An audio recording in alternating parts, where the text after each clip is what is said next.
course, we have the ever potent Chairman Ansu Dulleh. So, I've already told you that the protocol for today will going to be very brief, short, like the tenure of Moses Black. Not going to stay long. So let me now invite the mayor to speak.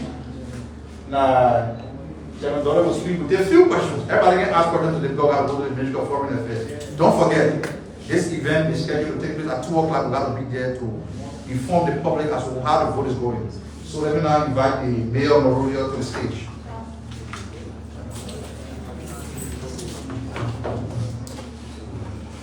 Well, thank you, Mr. Minister. Mr. Minister, Chairman Dulleh, Mr. Minister, members of the press, and distinguished residents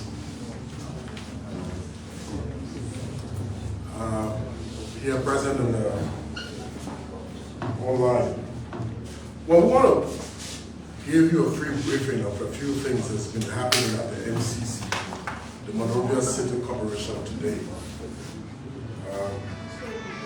These ranges from our recent engagements on a number of fronts with external partners, as well as our also internal activities. To speak briefly, recently there's been a number of bilateral engagement visits with the MCC. Sometimes we may want to know some of the things that has come out of it. The last one was with the delegation from the province of Guizhou in China. The MCC has been reaching out to bilateral partners to look for support. Through our engagements with the province, we've been able to secure a brand new fire truck that has been shipped, it's on its way. As you may know, the MCC, we're trying to set up the first fire department for the city so it can complement the efforts of the National Fire Service. To that effort, we're able to secure that. Also, with the Chinese delegation that recently left, we've been able to secure about 25 university scholarships at the master's and bachelor's level. We had spoken with the MCSS and their director of testing, conducted a number of placement tests for people at the Newport Junior High, where they did the selection, just so that people know what the process was among that. We're hoping that those 25 young people, the interviews are going on.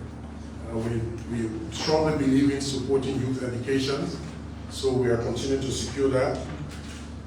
Again, there's a medical mission pending from the Chinese team. They're going to come. We'll be shortly engaging the medical authorities. Our focus is around the TNIMA. They want to do a JFK. They want to do some treatment, but they also want to look involved into training in some aspects. And also we have a pending training for staff for our fiscal department in AI technology around what they do. We've also had the mayor from Winston-Salem. We've also have capacity building. They have planned to also send us some technicians to support our technical capacity in a number of areas. And lastly, on the bilateral fronts, through our engagements with the city of Seoul in South Korea, we'll soon be launching opportunities for 100 youths to take part in online skills training, digital skills training. And 5 of those youths, we'll put them through a hackathon and put a prize money for them to develop technical solutions, problem solutions around their ideas. And the winner should be able to go to Korea with the team. Like I said, we're looking at setting up a fire department. Sometime last year, I was in the city of Trenton. They have promised us a fire truck. I'm happy to report that they finally called us that somewhere in July, August, we can pick up this truck. We've also talked to some other partners that will be shipping that. That makes it 2 trucks for the city. Again, and the World Bank has also already shipped another 2 vehicles. So the cities should have a small fleet that can actually, I think that's good news for the disaster team. Hopefully by the end of the year, we've secured 50 fire suits with the city of Dayton. So we'll be working with the Liberia National Fire Service to train those people to be able to complement. On the front of the waste management, there's recently been some bids in the newspaper. We've received a number of proposals from companies interested in investing in waste management. What we did, we put up some tenders so that they can send us proposals. The expression of interest phase has passed. They're now in that phase of sending us proposals. But it's important to note that we're looking for partners to invest in the sector. Waste management, there's one thing that is clear. We need to create demand around the waste, which means in the end, somebody has to use it, either for electricity or for recycling. And to sell those plants takes investment. But it's important to note in whatever we do, the Liberians that are involved in waste management, the CBEs and the SMEs, are going to be frontliners in this. It is our hope they too, they've been free to participate in it. We're happy to see that there was one Liberian company who was also shortlisted, and we're working strong on that front to see if we can be able to have a sustainable waste management solution. It's taking some time, but we're getting there. On the local front, the MCC has within its budget with the national government $1 million as support to cleaning up the city. What we've done recently, we've engaged the Ministry of Finance, and we've designed for the first time, we've designed a strategy wherein the townships that are adjacent to us, the township of Congotown, the township of Gowland, the township of Gardnersville, Newtown Borough, and so on. We've structured the proposal in a way that we'll be using that money to secure equipments, gears, and whatever it is to supply to those townships so we all can work together directly. A lot of times when people see waste in Douala, they say, oh, I'm Monrovia, I'm the mayor. When you see it all the way in Ghana, you say, oh, that's the mayor. But these places also have commissioners that are appointed by the president and commissioned by the Senate, and we're working together. We also have an area. So what we do, we're trying to support it and work together. In fact, as a matter of fact, we have recruited along with them. So this time, the strategy is changing. We want to develop and get to that point when you pass through Ghana Day and you see something in Ghana Day, you will say, let me call the commissioner. You're not just say, oh, let me call MCC. When you in Congotown, so I told them, I said, the people that clean Congotown are come from Congotown. So Mr. Commissioner, hire your people. So we've done that. We signed a contract. He begged his people from Congotown. I went to Newtown. Newtown, hire your people. He begged his people from Newtown. I go to Ghana, hire your people. In fact, we also delivered some small tricycles that we were using. We said, you know what, this is the first tool, this is the first gear. We'll still work together with the big trucks to come and take it, but let's see. So we're trying to decentralize. It's important for people to understand what the strategy is and where we're going forward. Hopefully, by the time we get this confirmation from the government with bigger support, it will further empower all of those townships around the city so that we all can work together. And we're working on a bigger strategy wherein we'll be doing the door-to-door collection. Now, the idea of these investors coming in is because people need the service. You need to get a truck that can go from door to door. You need people that can supply beans to people's homes. Hopefully, when we conclude those bigger tenders, it will also look at that. It's also important to tell you that the city of Monrovia is working on a long-term plan for the development of the city. Many times we hear people talking about this project and who project and that project. That's important, yes, performance. What we're doing as a team is we're looking at developing a long-term vision. We already have developed a concept book with our consultants, with the World Bank, and other key stakeholders. We're engaging our external partners.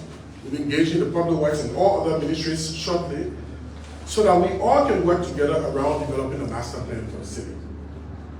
What people need to understand is those plans need to be based on the science. For example, if the growth rate of Monrovia is 3.2% year on year, you know that 1.1 million people today, 10 years from now, might just be 1.3 million people.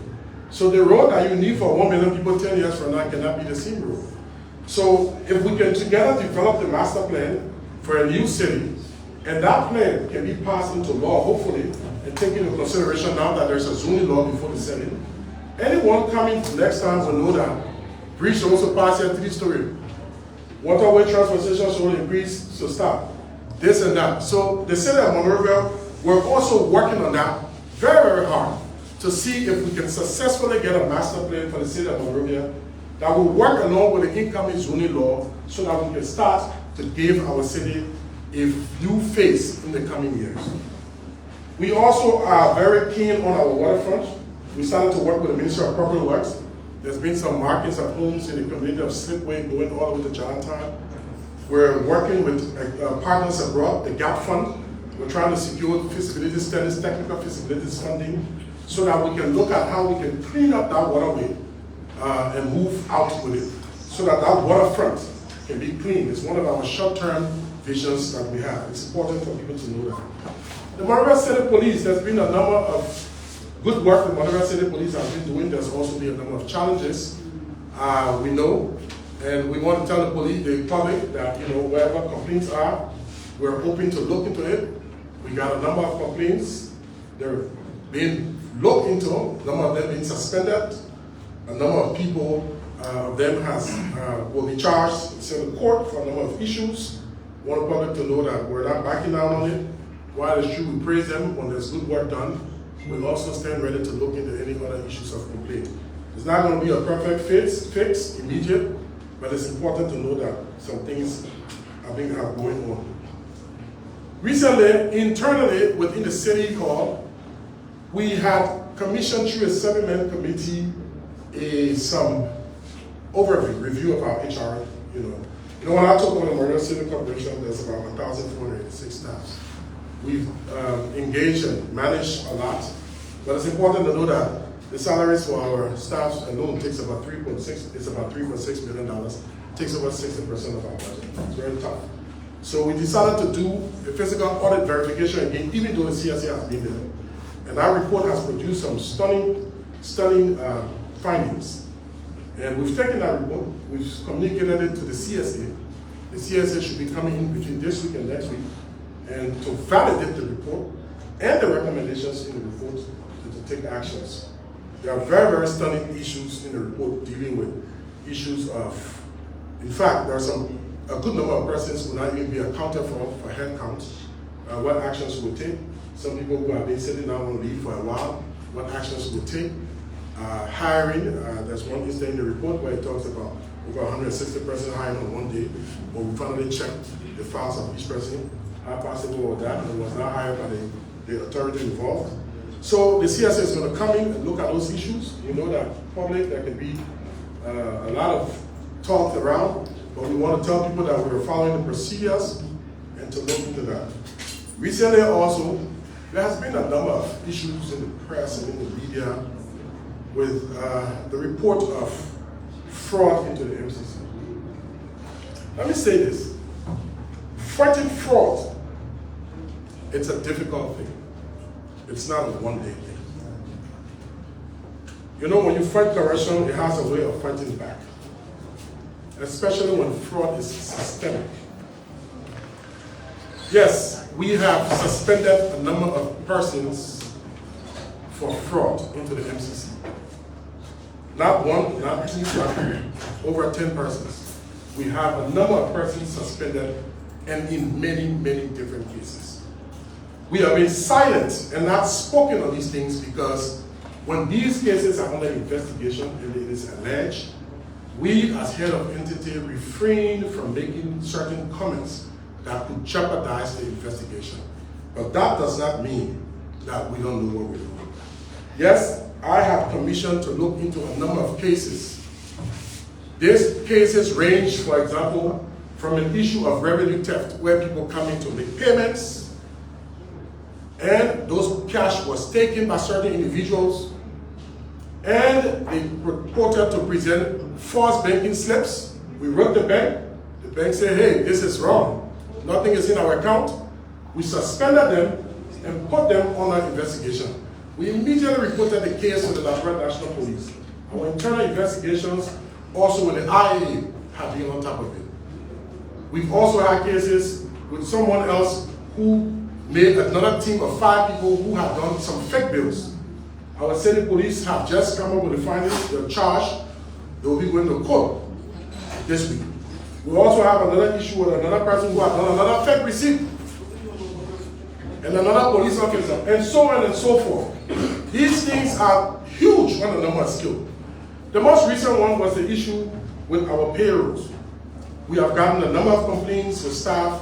Some people say the month end, $10 moved from my payroll, $5 from my payroll, $6 from my payroll. And we asked our finance team to look into that.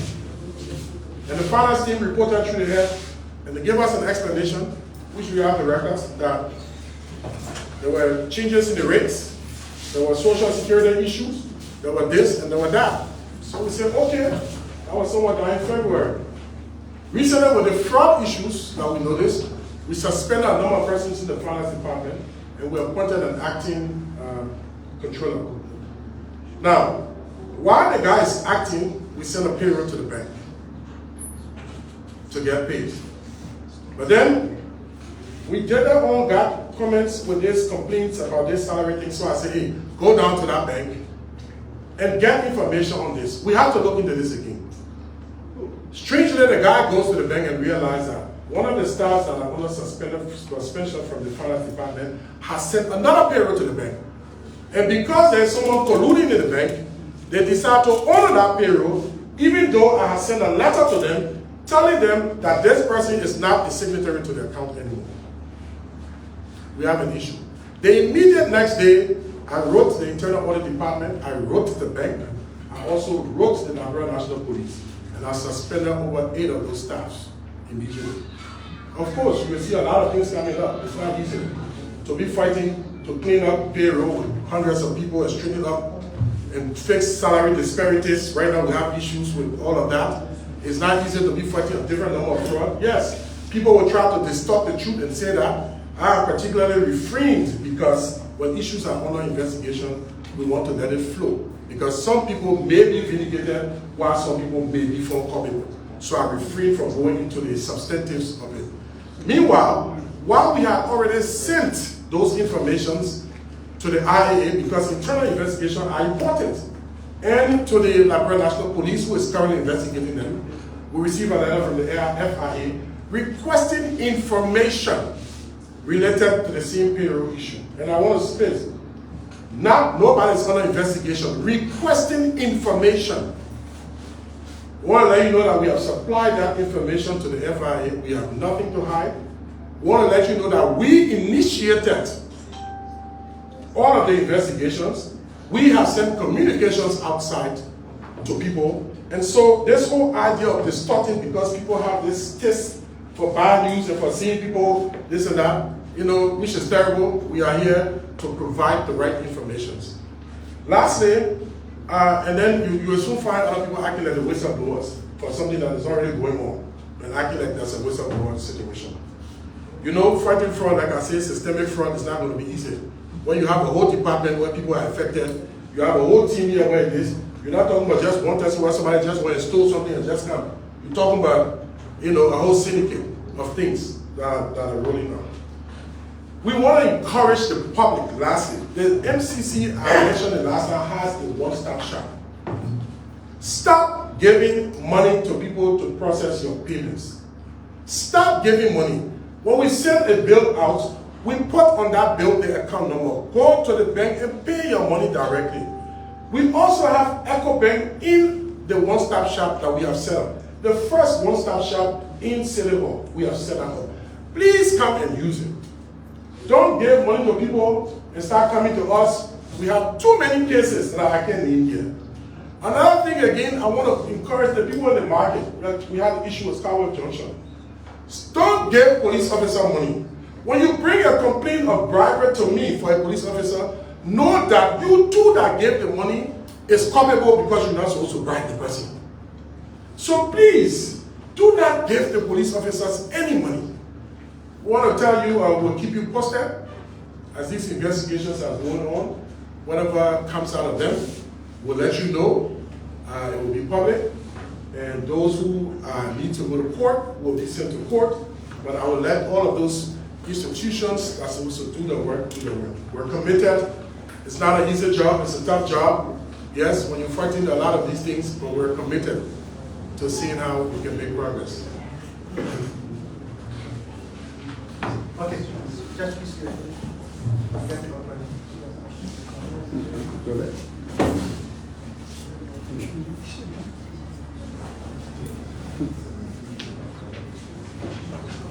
really don't know how people will be when the two previous speakers have spoken for long.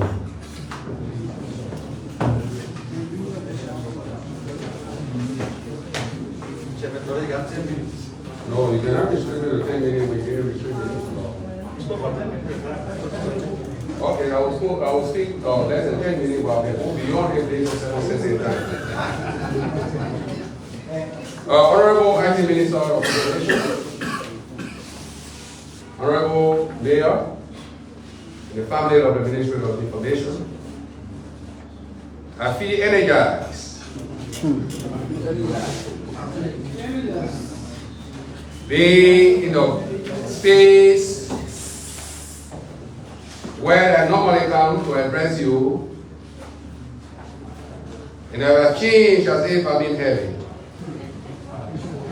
As I look around, the beautification of this place signifies to us that the Ministry of Information is beyond the normal trajectory.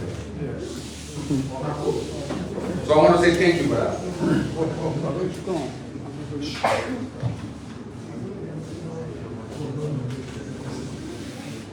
Normally when we come here, we talk on issues that directly affect the nation. Cognizant of the fact that the rainy season in Liberia generally runs from May to October, with the highest rainfall among concentrated in 4 months. For this year in 2025, the peak of the rainy season in Liberia is expected from June to September. The period is expected to see the higher rainfall among throughout this year, with June and September averaging in excess of 1,000 millimeters and June and August averaging in excess of 800 millimeters in Monrovia alone. This is according to the World Bank forecast. Meanwhile, the Rabat International Airport Meta Weather Station and the NOAA Integrated Surface Database have also reported that the wind speed will lead from 4 miles per hour from June to August to 8 miles per hour from September to December, which will be accompanied by heavy storm of 73 miles per hour from July to October. So what is the prediction? What do we expect to happen during this time of the year? Approximately over 60,000 inhabitants of lowlands, coastal and flood-prone communities are expected to get affected by flash flood and coastal flooding. What do we mean by that? In disaster management language, when we say flash flood, we mean that the rain that will come and the water will sit and within the sprinkle of the eye go beneath the surface of the eye. What is happening right now in counties that never experienced flooding, we are becoming to see flooding in those counties like Liberia and Bon County. Considering the magnitude of the windstorm anticipated, structure that are not climate resilient are expected to get heavy hits, which may lead to several displacement of affected people. We will experience this year more roof that will be de-roofed by the windstorm. Buildings will be dislodged. The citizens and inhabitants of those buildings will be running from house to house for safety and shelter. That is the prediction. These conditions are predicted to give rise to other health-related issues. So concomitantly, the rainfall will see the rise of health issues, either chloride or waterborne diseases. Then what is Liberia preparedness? Are we fully prepared? as a country? Have we tested our preparedness? Have the Liberia, the National Disaster Management Agency, simulate any event, be it an epidemic, flooding, fire disaster, or accident, for example? Where do we stand as a nation? As part of our preparedness, the President of the Republic of Liberia has passed Executive Order number 141, preventing encroachment on wetlands. Most of our problem is ourselves. Wetlands have become dry land within the twinkle of an eye. The wetland is now places where people drive and build houses, forgetting to know that that also is where the water is supposed to be set. And so you build in the wetland, you drive the mangrove swamp, then you expect to get different results. No, you will live like a fish and like alligator. Because this is where the fish is supposed to be. They know where they're supposed to be. Then you drive where they're supposed to be. And then when it rains, they want to come back. The water will come. Snakes, alligators, fish, especially tilapia fish, will come. And then you call for help. There's occurring help for who be disaster victims that expect to be victims because the bill in the swampland will not continue forever. The NDMA is currently working with the Ministry of Public Works and other designated institutions to open drainages and waterway under the Urban Resilience Project funded by the World Bank.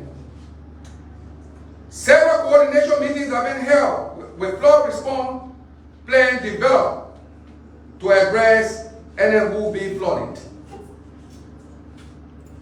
Monitoring systems have been put in place to any health-related hazard that may emerge as a result of flooding.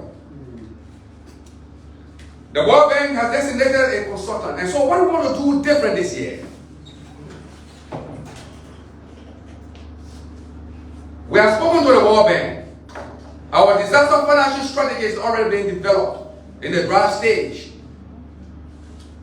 How the World Bank will be able to sponsor disaster when it occurs. I just want to let you know something.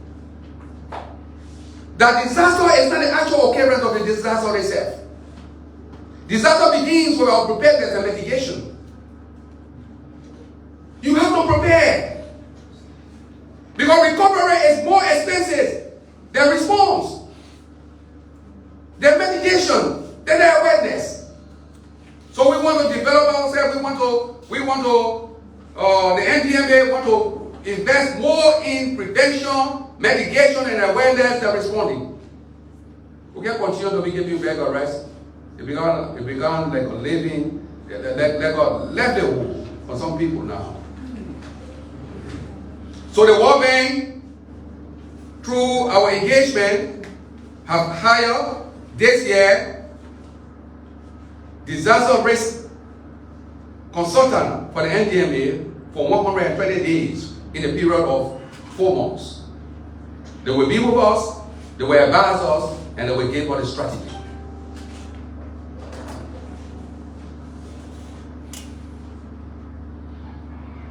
What is the SOS call and advice to the nation? We are hereby advise the public to put measures in place that will help alleviate the impact of flooding and other related hazards. In the event that the situation overwhelms any part of the population, the public is advised to call the NDMA hotline 2024. I'll recapitulate what I just said. The public is advised to call the NDMA hotline 2024 and or any other emergency number like 1199, 445, etc. The National Disaster Management Agency is moving forward.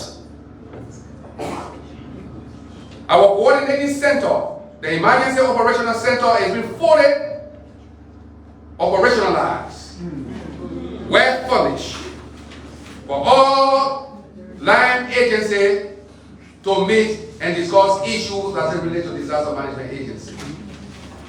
On the sense of the fact that the Minister of Information said we should be very brief and short, I will stop here for now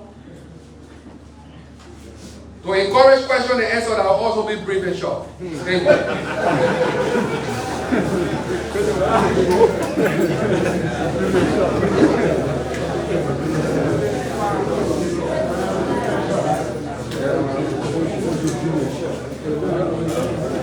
Many thanks to Mr. Dulleh and their Siaka. We are operating in time because so we take, I don't know how many people in the line. We try as much as possible to limit one journalist to a question. And no long basis, they ask a question. Now, why brief on the start? We have to stay on everything. Come on, guys. Thank you, Mr. Are you on the line? Okay. Okay, so 1, 2, 3, 4, 5, 6 questions on the line. 6 questions on the line. Please introduce yourself. Be very laconic on this show.